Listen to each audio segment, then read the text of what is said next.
압살롬이 반역을 일으키는 내용입니다. 압살롬은 이제 아들인데 결국에는 자기 살 길을 스스로 찾았죠. 이제 쿠데타로 이제 정권을 잡으면은 항상 이제 정통성 시비가 생깁니다. 국국의 심정으로 쿠데타를 했다 하지만 백성들은 정권족이다 그렇게 다 알고 있습니다. 그래서 항상 역사의 심판을 항상 면치 못해요. 압살롬의 이제 쿠데타 과정을 아주 세밀하게 지금 기록을 하고 있습니다.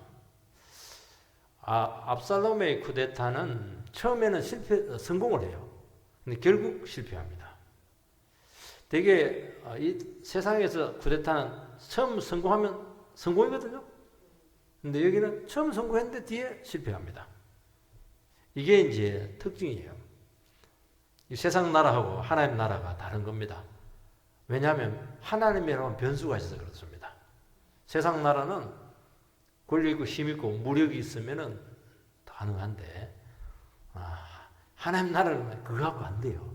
하나님이 도장을 딱 찍어줘야 되는 겁니다. 여기서 마지막에 뒤집어져요. 그 말은 뭐냐? 그건 네 나라가 아니라는 거예요. 내 나라를 찬탈했다는 거예요.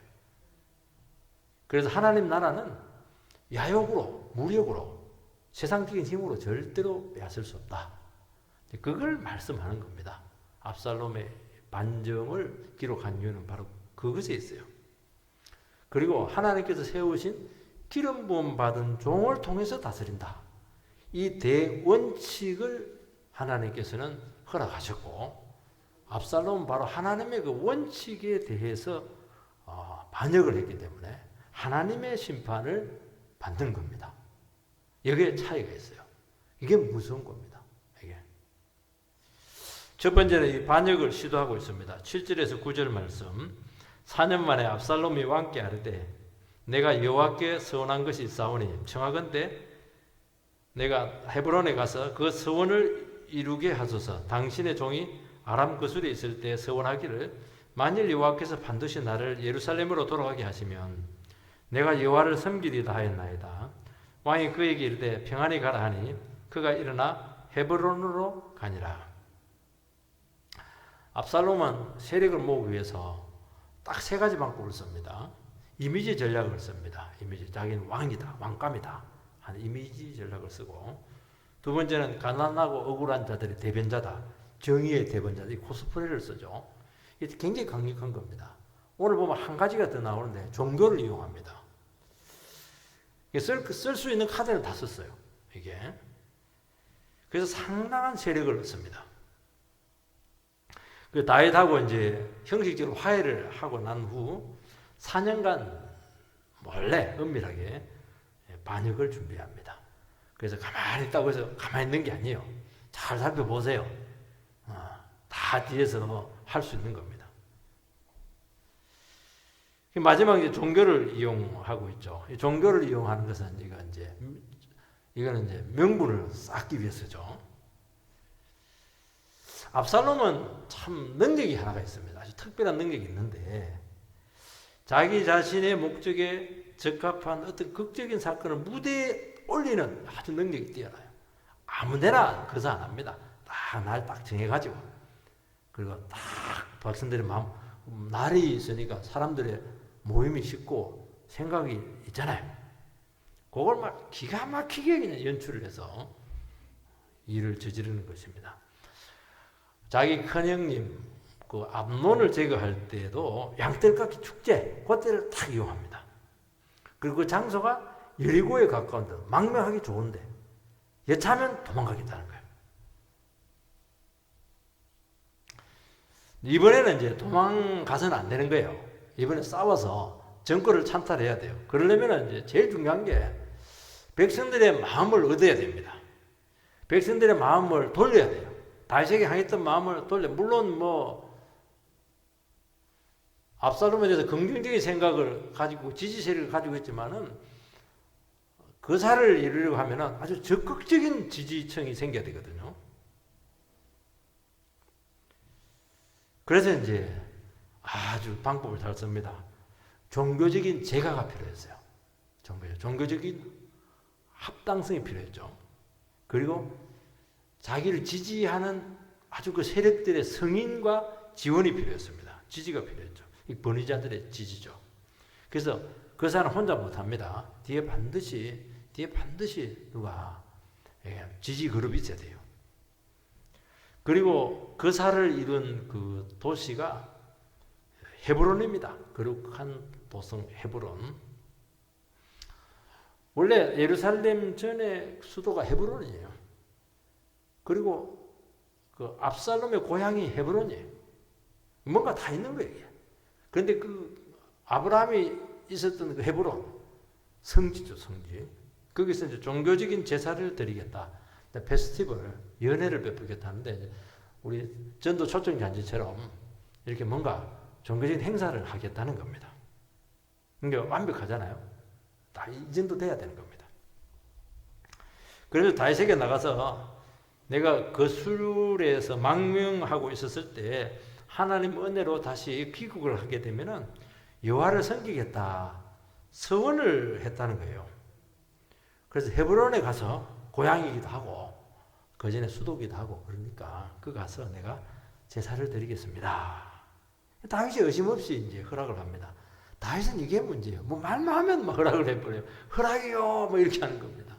허락하면 안 되는데 암논 죽일 때도 막 허락하는 바람에 그냥 다말이 겁탈당하고 그냥 암논도 죽고 뭐 전부 다 그냥 다윗이 그냥 허락을 다 하는 겁니다. 허락 안 했으면 되는데 허락 안 하는 게 참 힘든 거 이게 누가 막 한곡하게 부탁하는데 막 허락 아니요 이러면 막 이게 참 힘든 거예요. 안면이 받쳐가지고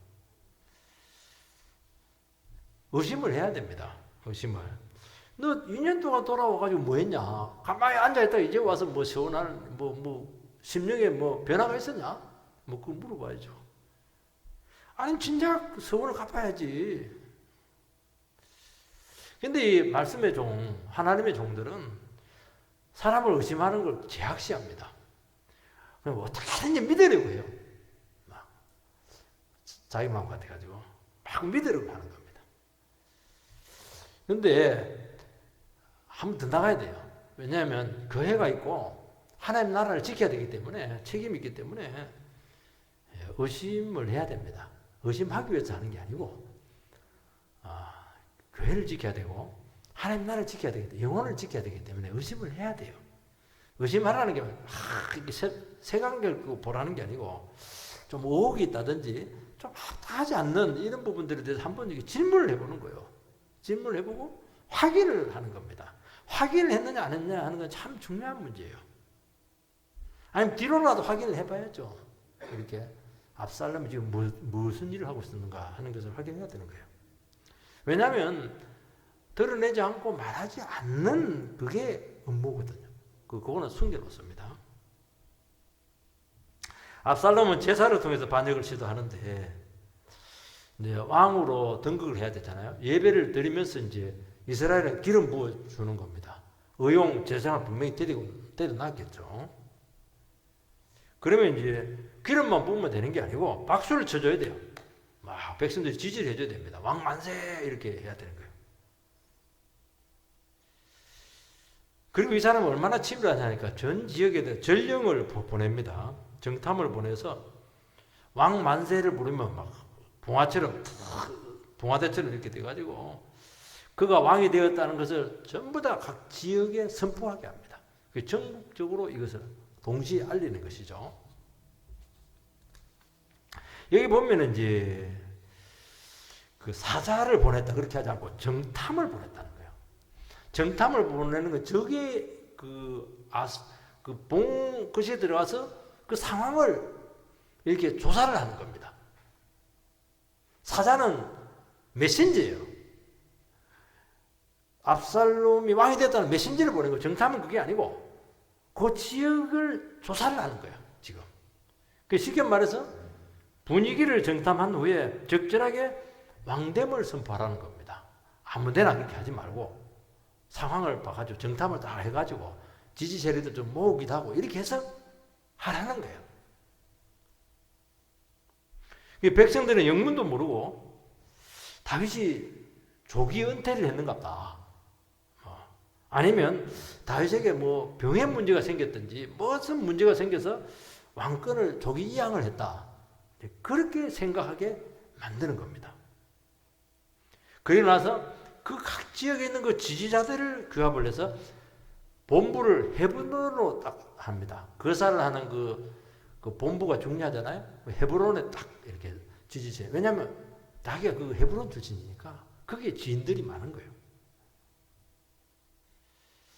다윗이 7년 반 동안 통치한 곳인데 수도가 예루살렘으로 옮겨집니다. 그러면 헤브론 사람 입장에서는 기분이 안 좋은 거예요. 다윗에 대한 반감이 있는 겁니다. 아니 헤브론에 잘 있다가 아니 왜 예루살렘 옮기냐. 여러분 서울에 있다가 세종시로 옮기는데 얼마나 힘들었어요. 서울 사람들은 지방에 수도가 간다는 생각 자체를 못합니다. 지방에 좋은 것이 있다는 것 자체를 몰라요. 그래서 강제로 그냥 그 본사들을 전부 다 그냥 공기업들을 전부 다 옮겨버리잖아요. 그러지 않고서는 절대로 안 돼요. 왜냐하면 좋은 거는 서울에 다 있어야 되거든요. 특히 강남에 다 있어야 되는 거예요. 그거 잘 모르죠? 그게 무슨 수입니다, 그게. 그런데 뭐 옮겨버리니까, 천도를 해버리니까 안 좋은 겁니다. 압살롬은 하나님 나라를 무력이나 세력 구합으로 찬탈합니다.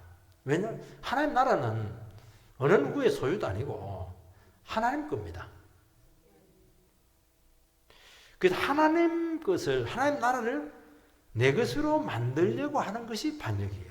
다른 게 반역이 아니고, 다윗을 물리치는 게 반역이 아니고 하나님 그걸 빼앗는 겁니다. 하나님 것을. 하나님 것을 빼앗는 방법은 여러 가지가 있어요.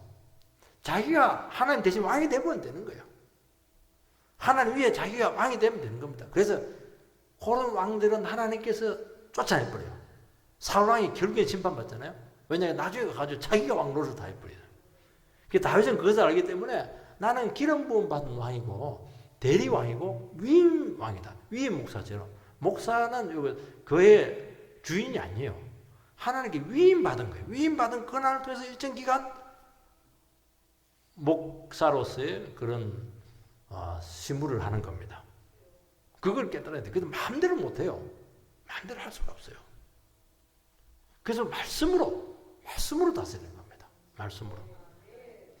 말씀은 하나님 뜻이잖아요. 하나님 뜻대로 다스리라는 게 쉽게 말해서. 근데 이제 사유하고 싶고 욕심이 딱 생기면 말씀대로 하면 안 되잖아요. 말씀 욕심 버리라고 그렇게 하지. 너 그가 이렇게 얘기하고 그렇게 하니까 네가 왜 주인 노릇하나 이렇게 하니까 말씀을 딱 꺼버리는 거예요. 그리고 딱 차지해서 세력을 형성해서 자기 영향권 아래 두려고 하는 이것이 죄입니다. 파벌을 형성하고 영향력을 행사하고 이렇게 하면 안 되는 거예요.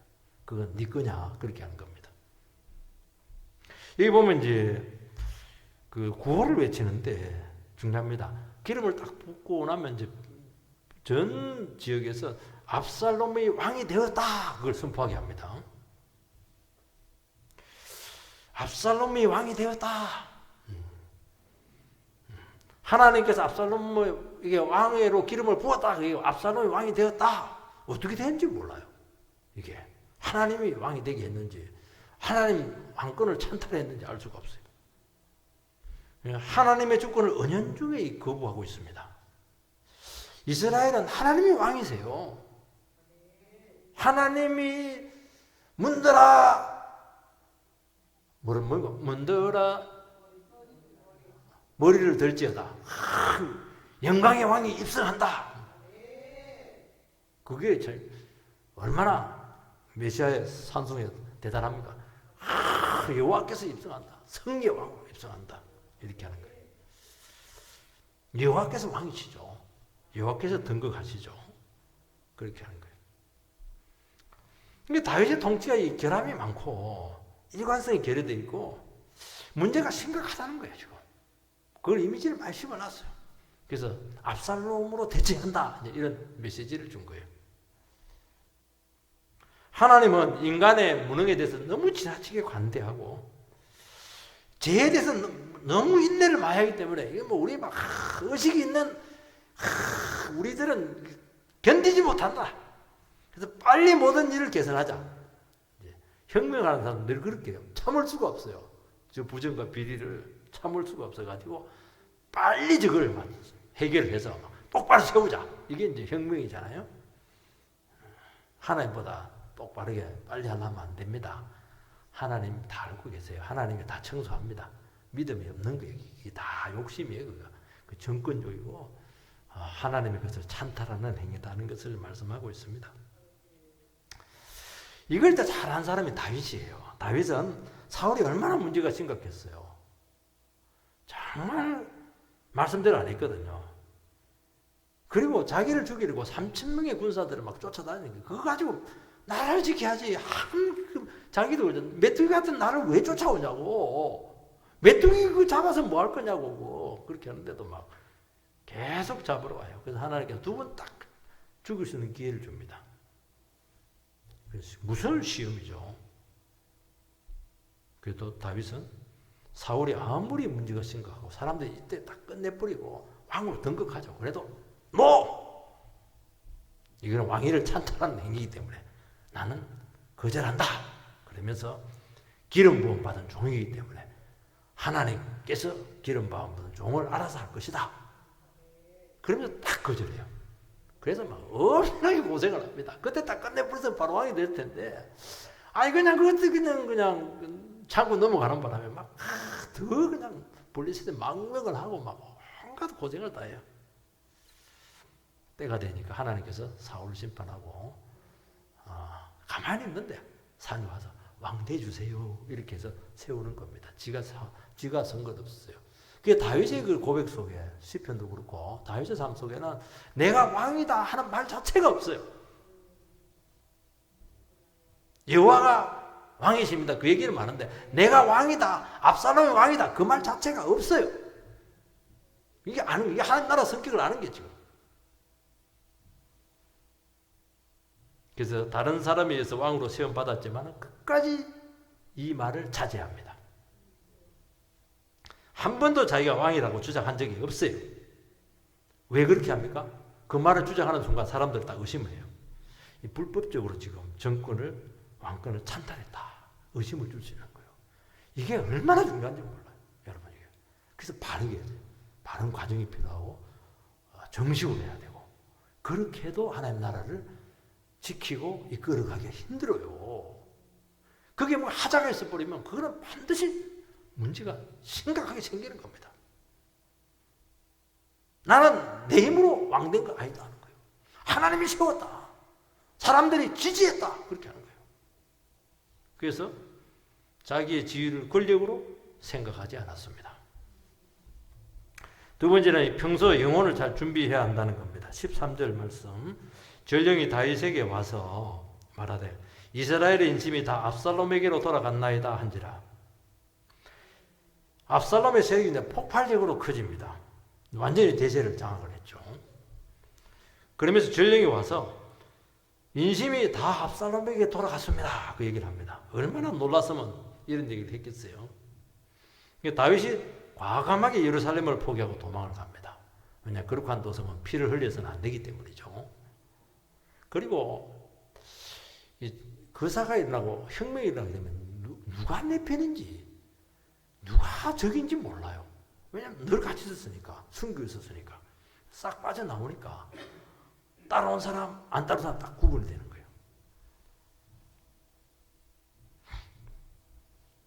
다윗은 압살롬을 지지하는 사람이 이렇게 많을 줄 미처 몰랐습니다. 이 말은 뭐냐니까 말은 안 해서 그렇지 사람들 마음속에 다윗의 말씀 통치에 대한 불만 세력이 상당했다는 것입니다. 이게 참 어려운 문제예요. 늘 하나님의 말씀 앞에 우리를 세워야 되는데 하나님 말씀 앞에 자기 자신의 죄된 모습을 깨달은 영혼들은 잘 따라올 수가 있어요. 왜냐하면 내가 죄인이니까 하나님 말씀에 순종을 하는 것이죠. 하나님이 일하시는 방식이에요. 하나님의 일하심을 주권을 인정하는 사람은 괜찮은데 인정하지 않는 사람은 이걸 너무 싫어합니다. 왜냐하면 인간이 할 수 있는 여지가 없거든요. 그게 답답한 거예요. 기도해 보자고. 하나님 뜻이 어디에 있냐고 자꾸 이래버리니까 강단 있게 팍팍 해버려야 되는데 하나님 때가 있겠죠. 막 이래버리니까 이거 막 하는 것도 아니고 안 하는 것도 아니고 정말 성질 급한 사람은 이게 힘들어요. 인간적인 방법을 쓰지 않기 때문에 재미도 없고 융통성도 없고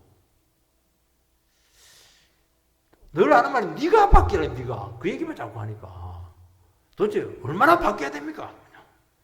또 안 바뀌면 막 죄책감이 자꾸 들고 막 또 설교 때마다 그 바꾸라고 얘기하니까 막 기분도 안 좋고 말이죠. 복음이 뭡니까? 복음대로 한다는 게 은혜스러운 게 아닙니다. 그거 복음대로 한다는 게 뭐냐니까 인간을 일단 죄인으로 본다는 그 자체가 기분이 안 좋아요. 당신은 문제가 있는 거예요. 그 얘기를 하는 겁니다. 그 얘기를 먼저 하고 다음 얘기가 나오는 거거든요. 이게 문제라는 거예요. 근데 자기가 문제가 있고 죄를 인정하고 나오면 은혜지만은 그게 안 되면은 정죄감 들면서 이게 여기서 많은 어려움을 겪는 거예요. 이거. 여기서는 200명이 따라옵니다. 따라왔는데 영무도 모르고 따라왔다고 말하고 있어요. 그러니까 영무 따라와가지고 영무에 가담을 하게 된 거예요.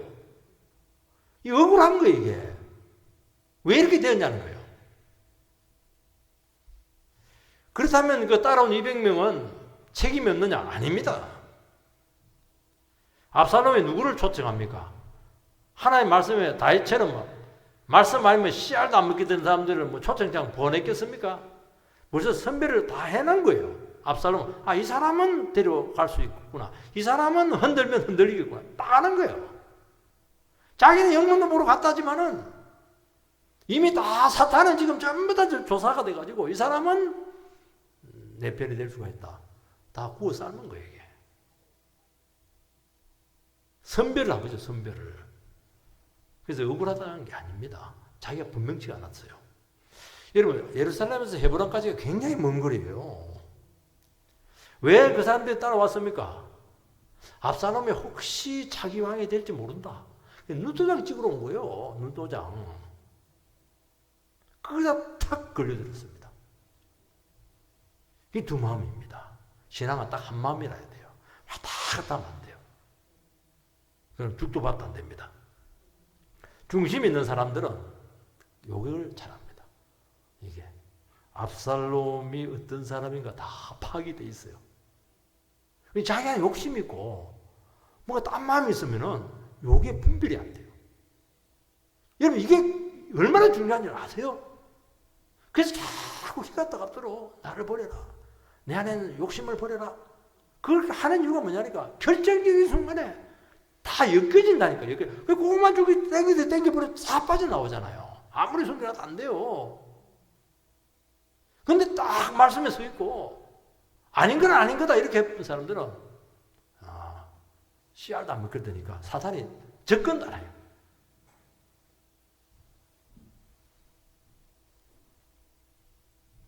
그리고 비록 죄가 들어왔다도 어떤 핑계를 대서도 안 갑니다.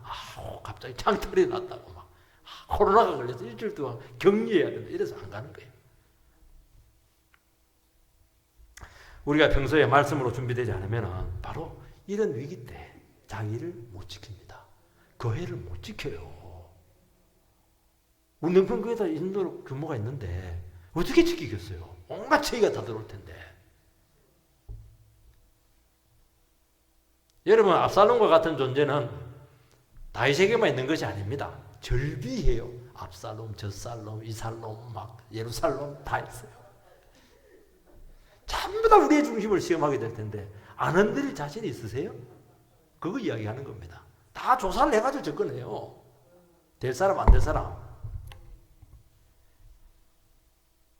아이도벨이 이제 압살롬에게 붙은 것은 다윗에게는 치명타였습니다. 이 사람은 다윗의 모사고 친구고 모든 국사를 논의했고 다윗의 가장 깊은 부분까지 다 알고 있습니다. 그래서 압살롬의 모사가 얼마나 됐다는지 하나님과 방불 하더라. 그 제갈량을 능가한 것 같아요. 제갈 공명을. 왜 이런 거물급이 왜 배반을 했겠는가 하는 문제죠. 이 사람들은 정치적인 인물인데 상황 판단이 빠르고 굉장히 머리가 좋아요. 다윗의 마음을 확 얻을 정도니까 얼마나 대단한 인물이에요. 근데 대세가 압살롬에게 기울었다는 것을 알고 딱 그의 편에 붙습니다. 그게 대세 판단이 굉장히 빠른 거예요. 근데 그 머리가 결정적인 순간에 그를 지켜주지 못했습니다. 그래서 미를 믿지 말라는 거예요. 머리를. 자기 임기응변 능력을 믿지 말라는 거예요. 그래서 우직하게 하나님 말씀 붙들고 하나님 말씀이 뭐 죽고 아니면 막 살고 막 죽을 각오고 따라가세요. 하나님 이런 사람 너무 좋아하세요. 우직하게 그냥 손해보든 안 보든 믿음의 사람 좋아하고 끝까지 동력하시고 구원하십니다.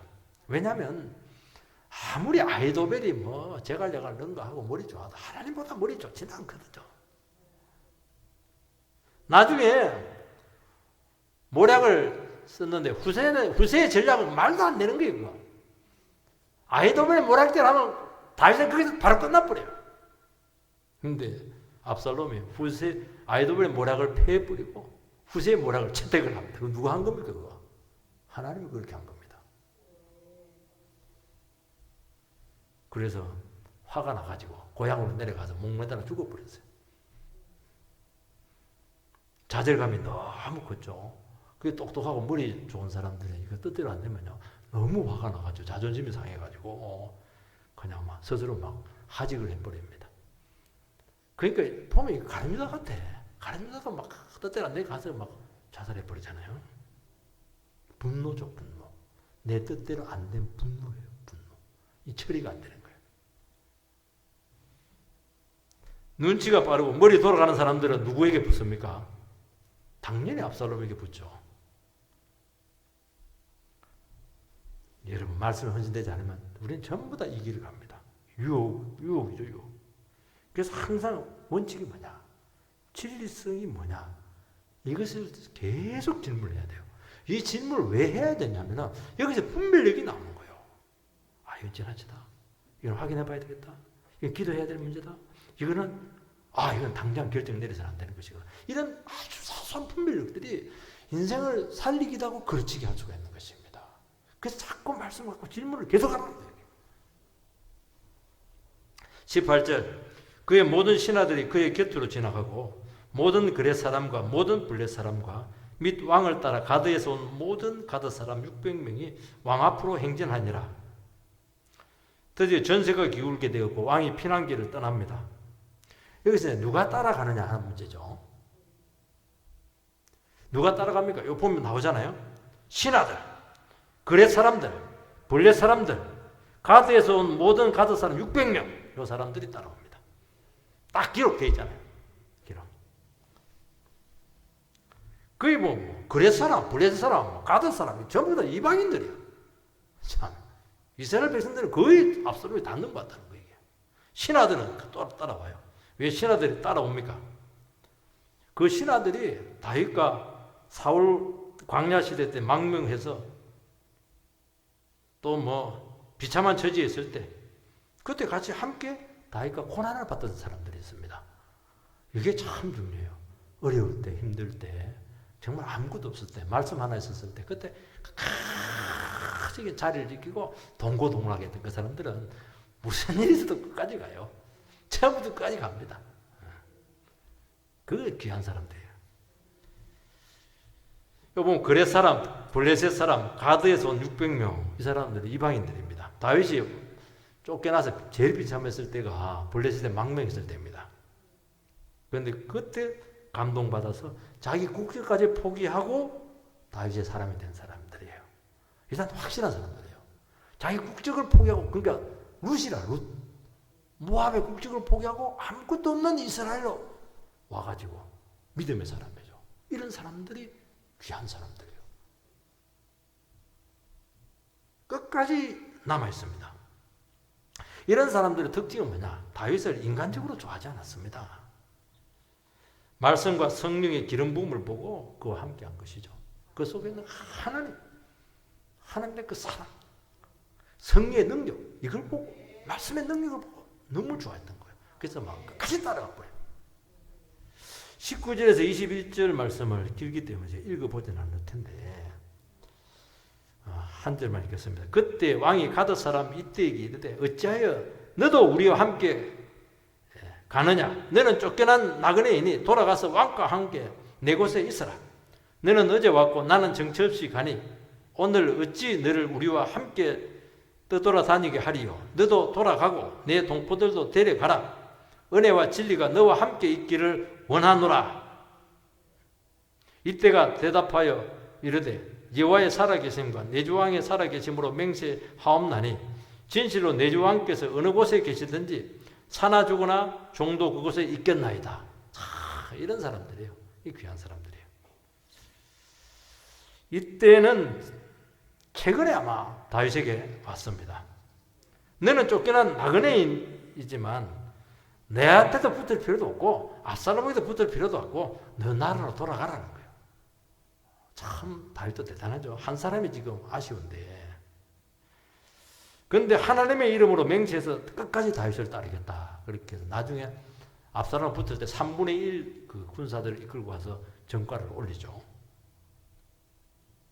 다윗은 이방인 도망자 그리고 망명자 나그네의 심정을 아는 사람이에요. 왜냐하면 자기가 그 출신이거든요. 그래서 이때하게 돌아가라는 거야. 넌 나그네잖아. 이방인이잖아. 도망자잖아. 하는 거예요. 왜냐하면 피난 시절에 자기가 다 그 심정을 알거든요. 희생할 필요 없다는 거예요. 다윗은 자기가 아무리 어려워도 사람 귀한 줄 알아요. 사람을 품잖아요. 자꾸 사는 쪽으로 보내잖아요. 이게 얼마나 중요한지 몰라요. 좋을 때는 막 책임질 것처럼 하다가 이용 가치가 없으면 막 껌뱉다 택 뱉다 버리고 그러면 안 됩니다. 사람 귀한 줄 알아야 돼요. 사람 귀한. 벌써 생각이 다르잖아. 너가 살아라는 거야. 너 나에 희생할 필요 없다는 거예요. 안 가잖아요. 그리고 이 사람이 결국 세우는 겁니다. 600명을 품습니다. 지금 내 코가 석자인데 따라오지 말라는 겁니다. 안전하게 살아가는 거예요. 지금 급히 서둘러야 되는데도 불구하고 다윗은 뭐라고 합니까? 18절에 보면 왕 앞으로 행진하니라. 전부 다 행진할 때까지 자기는 끝까지 남아있는 거예요. 지금 변방에서 마지막까지 남아있습니다. 세월호 때 보면 선장은 보니까 그냥 반바지 입고 도망가더라고. 애들 다 죽는데.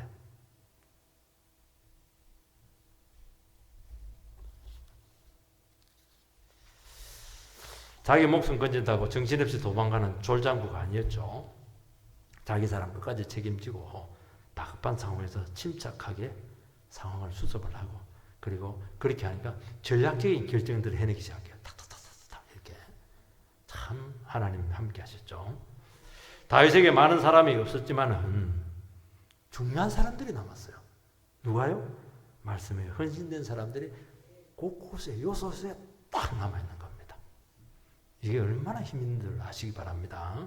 이런 사람들이 있어야 돼요. 교회는 이런 사람들이 있어야 세워지는 거예요. 압살롬에게 붙은 사람은 계산에 따라서 움직이는 겁니다. 이익이 되니까 자기 스스로 살라고 해서 그렇게 하는 겁니다. 그것도 나쁘다고 저는 보지는 않아요. 인간이기 때문에. 이런 사람도 상황이 좋으면 힘을 내지만은 상황이 불리해지면은 쉽게 무너집니다. 그래서 대군을 가지고 있는데도 불구하고 다윗에게 못 이겨요. 이길 수가 없어요. 말씀을 의지하면은 절대로 이해관계에 따라서 움직이지 않습니다. 옳기 때문에, 바르기 때문에, 진리기 때문에 뭐가 보상이 있어서 하는 게 아니에요. 목숨 바쳐서 헌신합니다. 이게 하나님이 기뻐하시는 일이기 때문이죠. 당연히 절망이 있고 좌절이 있죠. 그래도 끝까지 물러나지 않습니다. 하나님 한 번 붙잡고. 요게 힘이에요. 그래서 이게 계속 밀리다가도 계속 죽음의 문턱까지 가더라도 하나님께서 한 번 반등의 기회를 딱 줍니다. 그때부터 완전히 밀어붙여 버리는 거예요. 그래서 대제를 역전을 시키는 겁니다. 버텨야 돼요.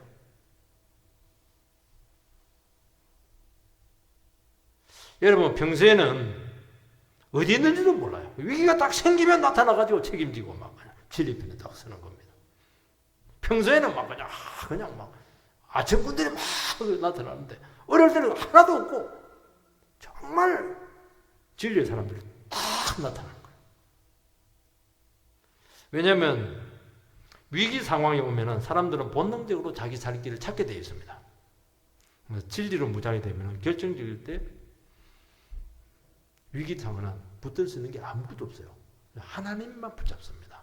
하나님의 사람 편에 설 수밖에 없어요. 그게 분별력이에요. 그걸 분별해내야 돼요. 그 많이 같이 걸었던 사람들은 아무도 안 따라와요. 신기하게. 여러분 지금 이렇게 하는데 따라올 것 같아요? 안 따라옵니다. 교회도 뭐 따라올 것 같아요? 안 따라옵니다. 그래서 그렇게 하지 마세요. 예수를 따라가시기 바랍니다.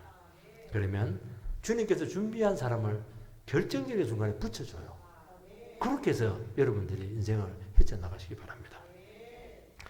드디어 죽음의 강을 건너고 있습니다. 23절 온 땅 사람이 큰 소리를 울며 모든 백성이 앞서 건너가며 왕도 기드론 시내를 건너가니 건너간 모든 백성이 광야길로 향하니라. 예루살렘을 건너서 기드론 시내를 이제 건너가는데 평소에는 말라 있어요. 우기 때 이제 비가 잠깐 흐르는데 굉장히 좀 깊은 계곡이고 공동묘지, 왕들의 공동묘지가 있습니다.